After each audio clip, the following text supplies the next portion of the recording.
5:13, the Olympics may have come to a close, but that doesn't mean the games in Rio are done. Yeah, the Paralympic Games just a couple weeks away. ABC2's Sean Stepner introduces us to a local athlete who's on his way to Brazil. It's a typical morning at the Loyola University pool. Brad Snyder puts in his laps. His coach, Brian Loeffler, like always, closely watching. So is Gizzy, Brad's guide dog. Brad is blind. When I swim, it's one of the rare things that I do in my life now that feels like what I used to do in my able-bodied life. Like, when I swim, I don't feel blind. The 32-year-old hasn't always been without sight. He grew up a star swimmer in Florida. He was the captain of the swim team at the Naval Academy before being deployed. But on September 7th, 2011, his life changed forever.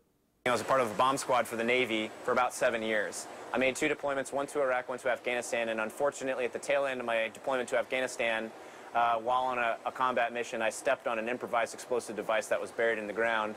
The blast detonated in front and behind Brad, saving his arms and legs. But he took the brunt of it in his face, losing both of his eyes. He now has prosthetics. Brad's recovery was extraordinary. He moved to Baltimore and soon found his way back in the water. A year later, he won 2 golds and a silver at the 2012 Paralympic Games in London. On Monday, he was named to the United States official Paralympic roster for the Games in Rio. Now I've been able to build a new life within the Paralympic movement. When people see me swimming, they see me as strong, they see me as confident, they see me as fast. They don't see me as a blind person struggling with day-to-day things. They see me like, wow, that guy can swim, and he can swim well, and I like that. Brad heads to Rio as the favorite to win 3 events. And when the games kick off in a couple weeks, they will hold extra special meaning for this American hero. Opening ceremonies, I'll be walking out with Team USA on September 7th, 2016. So it's in the military, we call it our Alive Day. It's our Alive Day because it's a day that we could have and very well should have died.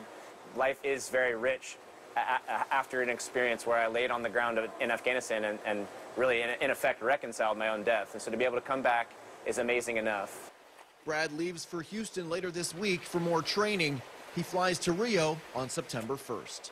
In Baltimore, Sean Stepner, ABC2 News. Great story, and of course we're going to continue to follow his journey and how he's doing down in Brazil as well. The U.S. Paralympic Committee tells us Brad is one of 9 Paralympians with ties to Maryland. You can find that full list of the Maryland athletes on our website, abc2news.com.